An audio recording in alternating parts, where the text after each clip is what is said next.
कहानी की शुरुआत साल 2022 में रिलीज हुई कांतारा के एंट्री सीन से होती है। शिवा अपने पिता को देवी की पूजा यानी कि भूत कोला का खेल दिखाते हुए देख रहा था। देवी पूजा करते करते शिवा के पिता अचानक गायब हो जाते हैं। शिवा ये सब अपनी आंखों से देखता है और सुबह तक वहीं रहता है। सुबह जब गांव वाले आते हैं तो शिवा पूछता है कि उसके पिता कहाँ चले गए। एक आदमी बताता है कि सदियों से उनके वंशज तांत्रिक शक्तियों के जरिए इस तरह दैवी शक्ति में विलुप्त हो जाते हैं। इसके बाद वॉइस ओवर में बताया जाता है कि ये कहानी 300 साल पुरानी है। लगभग 300 साल पहले कदामा साम्राज्य का राजा भंगारा स्थानीय मधुवन जंगल में रहने वाले कांतारा आदिवासी समूह पर अत्याचार करता था। राजा कभी भी कांतारा लोगों के निश्चित इलाके में जाने की हिम्मत नहीं करता था। जब वो खाना लेने बाहर आते थे तभी उन पर हमला किया जाता था। एक बार जब कांतारा लोग खाना जमा कर रहे थे तो बेदी नाम के एक आदमी को एक पत्थर मिला जिसे वो बहुत मानते थे। राजा अपने सैनिकों के साथ हमला करता है, कई लोगों को मार डालता है और बहुतों को पकड़ लेता है। ये सब एक बुजुर्ग आदमी देख लेता है। अगले दिन वो बुजुर्ग आदमी जानबूझकर भंगारा के राज्य में मछली पकड़ने लगता है। भंगारा अपने आदमियों को उसे पकड़ने का हुक्म देता है। जब उसे पकड़कर लाया जाता है तो उसके जेब से कुछ गिर जाता है जिसकी राजा को लत लग जाती है। राजा पूछता है कि ये तुम्हें कहाँ मिला। बुजुर्ग आदमी बताता है कि ये कांतारा के इलाके में मिलेगा। जिस राजा ने कभी कांतारा में जाने की हिम्मत नहीं की थी वो अपने बेटे राजशेखर और पूरे दल बल के साथ वहां पर पहुंच जाता है। उनके पहुंचते ही राजा के सामने एक पेड़ अचानक जल उठता है। राजा कहता है ये तो ईश्वर का मधुवन है। तभी अचानक बहुत सारे भैंसे दौड़कर आते हुए राजा के आदमियों को मार डालते हैं। यहाँ तक कि राजा को भी कोई अदृश्य शक्ति मार डालती है। सिर्फ छोटा राजशेखर ही जिंदा बचता है। राजा और उसके आदमियों को दैवी शक्ति ही मारती है। बुजुर्ग आदमी तो राजा को फंसाने के लिए कांतारा तक लाया था। बाद में दैवी शक्ति ने किसी और कांतारा इंसान के शरीर में प्रवेश करने पर ही ये रहस्य खुलता है कि देवी ने ही राजा को मारा था। दूसरी ओर उसी मधुवन जंगल में कोरबा नाम का एक समूह रहता था। ये लोग काली के भक्त थे और काला जादू भी करते थे। कोरबा समूह को राजशेखर मिलता है। वही छोटे राजशेखर को राज दरबार वापस लाते हैं। राजशेखर अब राज्य की जिम्मेदारी संभालता है। राजशेखर बड़ा होता है लेकिन कांतारा को लेकर उसका डर खत्म नहीं होता। उसी समय कांतारा के किसी इलाके में कोई एक बच्चा छोड़ जाता है। किसी को पता नहीं है ये बच्चा कहाँ से आया, इसीलिए एक औरत उसे गोद लेती है और उसका नाम बेर में रखती है। इधर राजशेखर का एक बेटा कुलशेखर तो था ही। बाद में जब उसकी बेटी कानकावती पैदा होती है तो वो काफी असामान्य होती है। उसके हाथ पैर पर कोई जान नहीं थी। राजशेखर हमेशा अपनी सुरक्षा के लिए कोरबाओं पर भरोसा करता था, इसलिए इस बार भी बेटी को ठीक करने के लिए वो उसे कोरबा के हाथों सौंप देता है। कोरबा अपनी तांत्रिक शक्ति से राजशेखर की बेटी कानकावती को स्वस्थ कर देते हैं। कांतारा आदिवासी अपने खाने को 3 हिस्सों में बांटते हैं। एक हिस्सा वो खुद खाते हैं, दूसरा हिस्सा उस पत्थर के पास रखते हैं जिसे वो पूजते हैं और तीसरा हिस्सा गहरे जंगल में रखते हैं। ऐसा इसलिए क्योंकि वो मानते हैं कि जंगल में एक राक्षस रहता है। कहानी राजमहल में आती है जहाँ राजशेखर अपने बेटे कुलशेखर को वंश परंपरा के अनुसार नया राजा बनाता है। जल्दी राज्याभिषेक पर उठे सवालों को राजशेखर ये कहकर शांत कर देता है कि उसने कुछ गलत नहीं किया। राजा बनते ही कुलशेखर अपने दोस्त को मंत्री बना देता है। मंत्री के उकसाने पर कुलशेखर सोल्जर्स के साथ कांतारा के जंगल में घुसकर शिकार शुरू करता है। जैसे ही वो शिकार लेने जाते हैं वो गायब हो जाता है। 2 बार ऐसा होने पर कुलशेखर डर कर भाग जाता है। जंगल में फंसे सैनिकों पर बेरमे के नेतृत्व में कांतारा समूह हमला करता है। कई लोग मारे जाते हैं। सिर्फ चेन्ना नाम का एक सैनिक बेहोश होकर बचता है। कांतारा के लोग घुसपैठ पर गुस्सा दिखाते हुए सावधान रहने को कहते हैं। बेरमे पलटवार की प्लानिंग करता है और महल में जाने की तैयारी करता है। वो चेन्ना को साथ लेकर मरे हुए सैनिकों की वर्दी पहनकर निकल पड़ता है। बेरमे अभी भी राजा के रूप में कुलशेखर के दादा भंगारा राजा को ही जानता है। राज दरबार में सब राजा कुलशेखर का इंतजार कर रहे होते हैं। कुलशेखर शराब के नशे में धुत होकर सभा में पहुंचता है जिससे कि उसके पिता राजशेखर को शर्मिंदगी होती है। इसी बीच बेरमे सैनिक बनकर चेन्ना के साथ महल में घुसता है और देखता है कि प्रजा पर अत्याचार हो रहा था। राजकुमारी कानकावती मंदिर के काम में उद्घाटन के लिए आती है। एक हथौड़ा मधुमक्खी के छत्ते पर गिरने से हंगामा मच जाता है। बेरमे कानकावती को चादर से ढककर मधुमक्खियों से बचाता है। बाद में एक गांव में बेरमे पर राजा के सैनिक हमला करते हैं क्योंकि वो बेरमे को पहचान लेते हैं। भयंकर लड़ाई होती है जिसमें कि चेन्ना फिर फंस जाता है। जब बेरमे रथ गाड़ी से हमला करता है तो कानकावती अपने सैनिकों से रथ को रुककर उसे पहाड़ से गिरने से बचाती है। कानकावती बेरमे और उसके साथियों को बंदी बनाकर राजसभा में लाती है। है। बेर में खुद को कांतारा बताता है, जिससे सब हैरान हो जाते हैं। जेल में कुलशेखर उन्हें बहुत पिटवाता है पर उन्हें कुछ नहीं होता। गुस्से में कुलशेखर कहता है कि उनके जंगल में कोई चमत्कारी शक्ति नहीं है। बेर में पलट कर कहता है, तो फिर उस दिन कायरो की तरफ भाग कर क्यों आ गया था? थोड़ी देर रुक कर देख लेता। कुलशेखर जैसे ही तलवार उठाता है, राजशेखर बीच में आकर उसे रोकता है। राजशेखर के पूछने पर बेर में कहता है कि अगर कोई उनके इलाके में घुसेगा तो वो भी उनके इलाके में घुसेंगे। राजशेखर समझ जाता है कि यह कुलशेखर की हरकत है। जब राजशेखर बेर में से पूछता है कि क्या उसे मौत का डर नहीं लगा, तो बेर में जेल में अपने जंजीरें तोड़ते हुए कहता है कि अगर यहाँ आने में मौत का डर होता तो हम इस तरह यहाँ नहीं होते। जेल में बेर में से मिलने आया राजमहल का एक आदमी कांतारा का नाम सुनते ही डर कर भाग जाता है। उसी समय कांतारा के लोग एक और कैदी शंकप्पा से मिलते हैं। शंकप्पा बताते हैं कि ये जेल खाना उन्होंने ही बनाया था, पर अब वो इसमें खुद कैद हैं। ये सुनकर कांतारा के लोग उन्हें सल्यूट करते हैं। बेर में खिड़की से बांदारा गांव के बाजार को देखता है। बेर में उस पीपा को बुलाता है जिसने उन्हें गुलाम बनाने के लिए खरीदा था। पीपा को पता चलता है कि वो कांतारा से हैं, तो वो डरकर भाग जाता है। जब वो दोबारा आता है तो बेर में उसे नशीला पदार्थ देता है। नशे में धुत पीपा के साथ बेर में अपने सभी साथियों को लेकर ठिकाने वापस आ जाता है। बेर में अपने साथियों से कहता है कि अब वो अपनी फसलें खुद उगाएंगे और बेचेंगे, क्योंकि राजा उनकी फसलों का शोषण कर रहा है। वो युद्ध का सामान खरीदने की भी बात करता है, क्योंकि भंगारा राजा कभी भी हमला कर सकता है। बेरमे की बातों से सब में जोश भर आता है और वो फसलें उगाना शुरू करते हैं। बेरमे एक व्यापारी बनकर पीपा को साथ लेकर बांदारा गांव के बाजार में फसलें बेचता है। फसलों की कीमत उसकी कल्पना से कहीं ज्यादा मिलती है। बांदारा के सैनिकों को पता चलता है कि छोटी जाति के लोग व्यापार कर रहे हैं। ये बात राजकुमारी कानकावती तक पहुंचती है, जो कि गांव की इंचार्ज थी।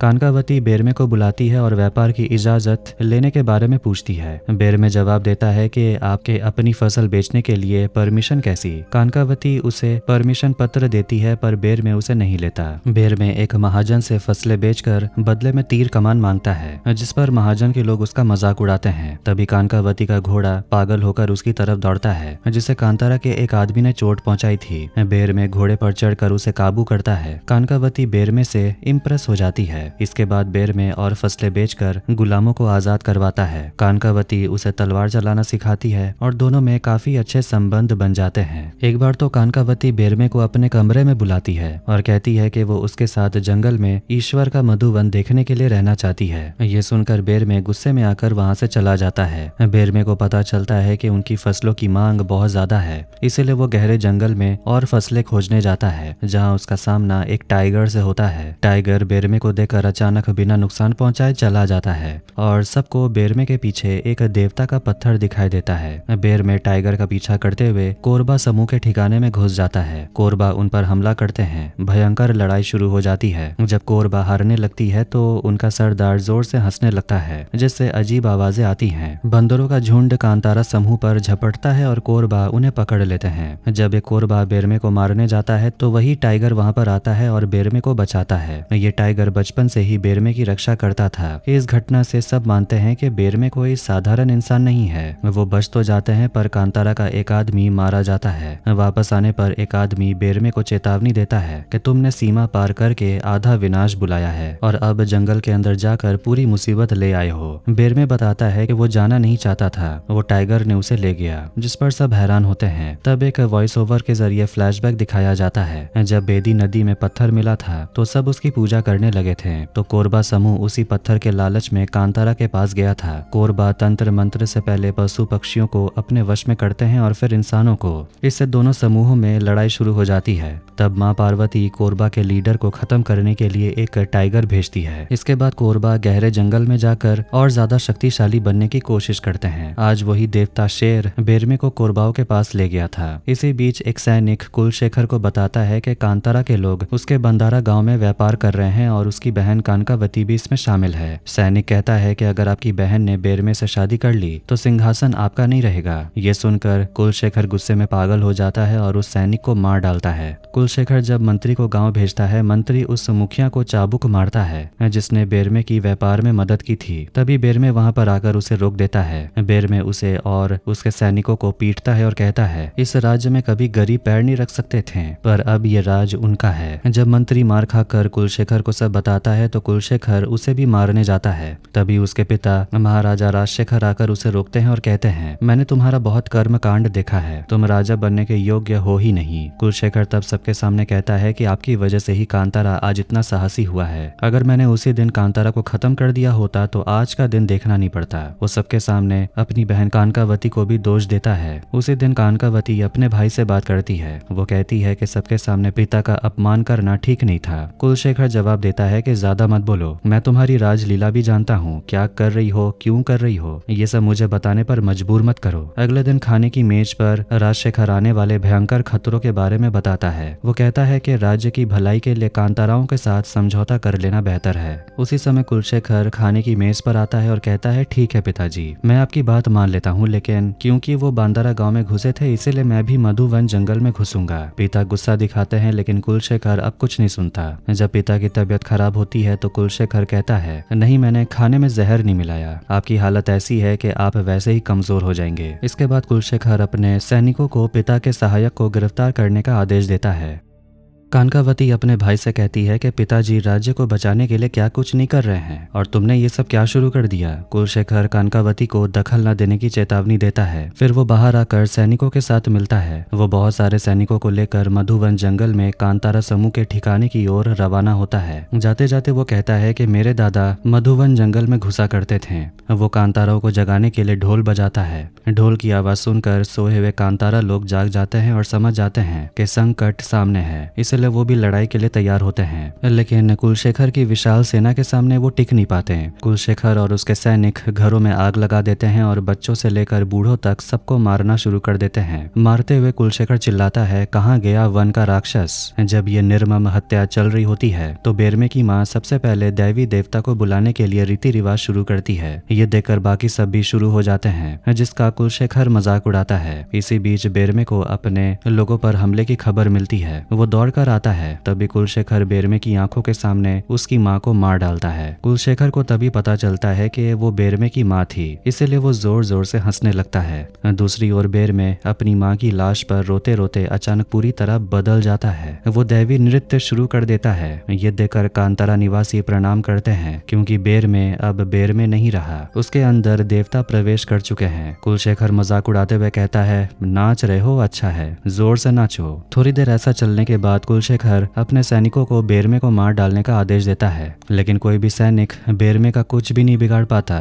बेरमे कभी उन्हें गड्ढे में ले जाकर मारता है, कभी हवा में उड़ाकर मारता है। ये देखकर कुलशेखर के मन में डर घुस गया था। बेरमे समय के साथ और भी ज्यादा हिंसक हो जाता है। एक समय आता है जब बेरमे कुलशेखर पर झपटता है, उसका खून चूसकर उसे मार डालता है और उसे घसीट कर ले जाता है। तभी एक बुजुर्ग आदमी बेरमे के सिर पर हाथ रखता है और देवता बेरमे के शरीर से चले जाते हैं, यानी कि दैवी से बेरमे फिर से इंसान में बदल गया था। बेरमे को नहलाकर होश में लाया जाता है। फिर वो जो देखता है उसके लिए वो तैयार नहीं था। चारों ओर लाशें ही लाशें बिछी हुई थी। ये देखकर वो पूरी तरह टूट जाता है। जब कुलशेखर की लाश लाई जाती है तो उसकी बहन कानकावती को भी काफी दुख होता है। महाराजा राजशेखर जब ठीक होते हैं तो बेटे की ऐसी मौत देखकर वो कुलशेखर के करीबी आदमी को मार डालते हैं। राजशेखर के पंडित एक शिवलिंग दिखाते हैं और कहते हैं कि ये तो खंडित है, जिसका मतलब संकट आने वाला है। कादामा साम्राज्य को बचाना है तो जल्द ही किसी नए देवता की मूर्ति स्थापित करनी होगी। दूसरी ओर कांतारा समूह फिर से बसने की कोशिश करता है। हालांकि सब अंदर से टूटे हुए हैं, पर बेरमे सबको संभालता है और कहता है कि अब इस कांतारा की सीमा में कोई नहीं घुस पाएगा। तभी कानकावती अपने सैनिकों के साथ कांतारा के ठिकाने पर आती है। कांतारा के लोग सभी सैनिकों को मार डालते हैं। सैनिकों को मारकर बेरमे कानकावती से कहता है कि हम औरतों पर हाथ नहीं उठाते। वो एक तीर चलाकर एक लकीर खींच देता है और कानकावती को उसे पार करके आने से मना करता है, लेकिन कानकावती वो तीर पार करके बेरमे के सामने सिर झुकाती है और कहती है, हमारा साम्राज्य टूटने वाला है, मैं यहाँ आपके दैवी को हमारे राज्य में स्थापित करने आई हूँ। बेरमे कहता है कि तुम लोग खूनी हो, साधारण लोगों पर अत्याचार करते हो, दैवी तुम्हें कभी स्वीकार नहीं करेंगे। ये सुनकर कानकावती कहती है, ये बात आप कह रहे हो या आपके अंदर मौजूद जो दैवी है वो कह रहे हैं। ये सुनकर कांतारा के लोग बेरमे को शक भरी नजरों से देखते हैं। कानकावती के जाने के बाद सब लोग फिर से दैवी अनुष्ठान करते हैं, वहाँ वो फैसला करते हैं कि वो अपना पवित्र पत्थर कादामा साम्राज्य में स्थापित करेंगे। अगले दिन बेर में कांतारा निवासी और अपना पवित्र पत्थर लेकर राजमहल में हाजिर होते हैं। कानकावती उनका आदर के साथ स्वागत करती है और उन्हें नए कपड़े भी देती है। उत्सव भरे माहौल में राजमहल में नए देवी का पवित्र पत्थर स्थापित किया जाता है। राजशेखर के पंडित अनुष्ठान पूरा करते हैं। इसके बाद राजशेखर बेरमे के साथ एक सभा करता है। बेरमे कहता है कि अगर ऐसी दोस्ती का हाथ पहले बढ़ाया होता तो ऐसा कुछ नहीं होता। राजशेखर कहता है मैं जानता हूँ। बेरमे जवाब देता है नहीं, आप नहीं जानते। अगर जानते तो आज आपकी जगह आपका बेटा होता। राजशेखर संबंध गहरे करने के लिए कुछ चाहता है। बेरमे पहले ही समझ जाता है और कहता है कि बांदारा गांव हम नहीं लेंगे, वो आपका ही रहेगा, पर मेरी एक शर्त है, सभी कैदियों को छोड़ दिया जाए। राजशेखर मान जाता है। बेरमे सभी कैदियों को मुक्त कराता है और खुशी खुशी सबको लेकर अपने ठिकाने लौट जाता है। उस रात राजशेखर सो रहा होता है कि अचानक सुअर की आवाज से उसकी नींद खुलती है। वो सुअर उसे सभा के सिंहासन तक ले जाता है। वहाँ एक बुजुर्ग उसके पास आकर कहता है कि साम्राज्य की भलाई के लिए सही समझौता करो। तभी राजशेखर की नींद खुल जाती है। वो ये सब अपने सपने में देख रहा था।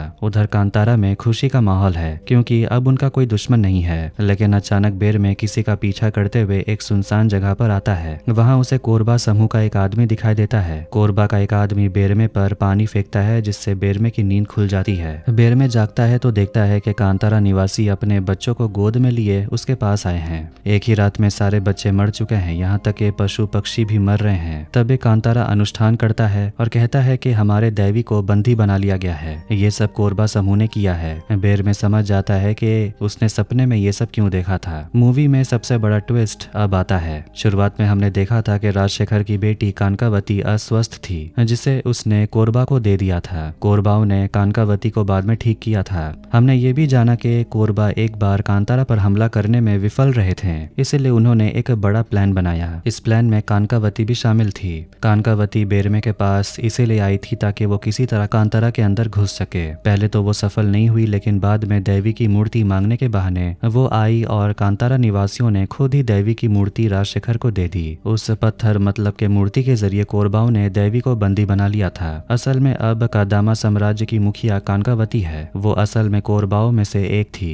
अब कानकावती को सिंहासन पर बैठा हुआ दिखाया जाता है। वो अपने पिता से कहती है कि अब समय आ गया है कांतारा पर कब्जा करने का। उसी समय कोरबा समूह भी कानकावती के पास राजमहल में आता है। कानकावती को सिंहासन पर बैठा और कोरबाओं को आता देख राजशेखर कहता है कि मेरी तलवार पकड़ने का समय आ गया है, मैं अपनी हाथों से उसका गला काटूंगा। कोरबाओं में से एक कहता है कि आपसे ये नहीं होगा, ये आपकी बेटी करेगी। वो बेटी जिसके हाथ पैरों में ताकत नहीं थी अब सिंहासन पर बैठी हुई है। कानकावती कहती है कि मेरे पिता ही मारेंगे, मैं उन्हें शक्ति दूंगी। दूसरी ओर बेरमे को समझ आ जाता है कि देवी को किसने और कैसे बंदी बनाया है। वो एक मरे हुए बच्चे को गोद में उठाकर भावुक होता है और कहता है ये कांतारा का भविष्य था, पर आज ये मर चुका है, मैं इसका बदला लूंगा। वो जबरदस्त गुस्सा दिखाता है और युद्ध के लिए तैयार होता है। उधर कानकावती के सभी सैनिक युद्ध की तैयारी कर लेते हैं। बेरमे अपने कांतारा निवासियों को लेकर हमला करता है। सैनिक तीर चलाते हैं जिससे कई कांतारा मारे जाते हैं, पर वो रुकते नहीं। राजा के सैनिक आग के गोले फेंकते हैं तो शंकप्पा कांतारा की ओर से जवाब देता है। वो भी आग के गोले राजमहल की ओर फेंकता है। उधर कानकावती अपने पिता राजशेखर के साथ अनुष्ठान में बैठी होती है। वो पिता के तलवार पर कोई काला पदार्थ लगाती है, फिर अपने शरीर से रक्त निकाल कर कहती है सारे देवी अब बंदी हैं। बेरमे इस लड़ाई में तभी जीतेगा जब वो 3 शक्तियों के साथ आएगा, मैंने उसका भी इंतजाम कर दिया है। अनुष्ठान खत्म होने पर राजशेखर को एक अजीब शक्ति मिलती है। दूसरी ओर बेरमे सबको लेकर राजमहल में घुसता है और एक के बाद एक सैनिकों को मारना शुरू कर देता है। थोड़ी देर बाद कानकावती अपने पिता के साथ युद्ध के मैदान में आती है। कानकावती एक के बाद एक कांतारा लोगों को मार डालती है। ये देखकर बेरमे उसे मारने के लिए दौड़ता है लेकिन मार नहीं पाता। तभी बेरमे के पास एक बूढ़ा आदमी आता है, कहता है कि तुम क्या हो ये दिखाने का समय आ गया है। वह बूढ़ा आदमी असल में देवता का रूप है जिसने कादामा साम्राज्य के पहले राजा को फंसा कर कांतारा में लाया था और उसे मारा था। ये वही बूढ़ा है जो बेरमे को बचपन में मिला था। वो बूढ़ा बेरमे को उसी पुरानी जगह पर जाने के लिए कहता है और बताता है कि यहाँ का काम वो संभाल लेगा। बेरमे जंगल की ओर भागता है। इधर वो बूढ़ा आदमी राजशेखर को बहुत देर तक रोक कर रखता है। कानकावती ये देखकर चाकू चलाकर उस बूढ़े आदमी को गायब कर देती है। दूसरी ओर बेरमे उस पुरानी जगह पर पहुंचता है और उसे बचपन की बात याद आती है। है। उसने बूढ़े से पूछा था क्या ईश्वर यहीं रहते हैं। बूढ़े आदमी ने कहा था हाँ। ये सोचते सोचते बेर में एक गुफा में गिर जाता है। गुफा में उसे एक शिवलिंग दिखती है। फिर उसका सामना उस विशाल राक्षस से होता है जिसकी पहले बात हुई थी। बेर में उस राक्षस से हारने लगता है। उसी समय वो शिवलिंग के पास गिरता है तो उसे एक त्रिशूल मिलता है। जैसे ही वो त्रिशूल लेकर खड़ा होता है, सांप उसके शरीर पर चढ़ने लगते हैं। बेर में शिव बन जाता है। ये देखकर राक्षस खुद ही बेरमे को प्रणाम करता है। राजमहल में बंदी देवी के पत्थर से सारे बंदर चले जाते हैं और देवी मुक्त हो जाता है। सीन फिर से युद्ध के मैदान पर आता है। अचानक एक आग का गोला आता है जिसे देखकर कानकावती, राजशेखर और कोरबा हैरान होते हैं। उस आग के गोले से सबसे पहले वो टाइगर निकलता है। टाइगर को देखकर कोरबा का आदमी कहता है ये मेरा शिकार है। टाइगर के बाद बेरमे भी आता है जो टाइगर से भी ज्यादा हिंसक रूप में है। टाइगर पहले जाकर कोरबा के मुखिया को मारता है। दूसरी ओर बेरमे सैनिकों को मारकर राजशेखर को मारने आता है तो कानकावती सामने खड़ी हो जाती है। वो कहती है कि तुम तो औरतों पर हाथ नहीं उठाते, देखती हूँ कि तुम कैसे मारते हो। बेरमे तब खुद से कुछ कहता है। फिर अपने चेहरे पर काजल और खून लगाकर अपने कपड़े को दुपट्टा बनाकर खुद ही औरत का भेष ले लेता है और कानकावती को मार डालता है। बेटी को मारने के बाद बेरमे राजशेखर को भी मार डालता है। बेरमे तब माँ काली का रूप ले लेता है। उसने काली बनकर ही कानकावती को मारा था। युद्ध खत्म होता है और कांतारा निवासी जीत जाते हैं। इसके बाद कांतारा के ठिकाने पर एक दैवी नर्तक और बेरमे को काली बनकर अनुष्ठान करते हुए दिखाया जाता है। दोनों अनुष्ठान करते करते सबको छूते भी हैं। एक समय बेरमे एक गड्ढे में छलांग लगाता है जहाँ से वो फिर कभी बाहर नहीं आता। फिल्म वापस पहले सीन पर आती है। वो आदमी जो शिवा को कदामा साम्राज्य की कहानी सुना रहा था कहता है कि गड्ढा यही था और बेरमे यही गड्ढे में कूद कर गायब हो गया था। शिवा पूछता है तो वो गड्ढा कहाँ गया। आदमी कहता है ये बात मैं किसी और दिन बताऊंगा। और इसी के साथ ये फिल्म यहीं पर एंड हो जाती है और साफ पता चलता है कि चैप्टर 2 भी आने वाला है। खैर आपको ये वीडियो कैसा लगा कमेंट करके जरूर बताना। वीडियो पसंद आया तो वीडियो को लाइक कर दें, चैनल को भी सब्सक्राइब कर दें। मिलते हैं नेक्स्ट वीडियो में। Take care.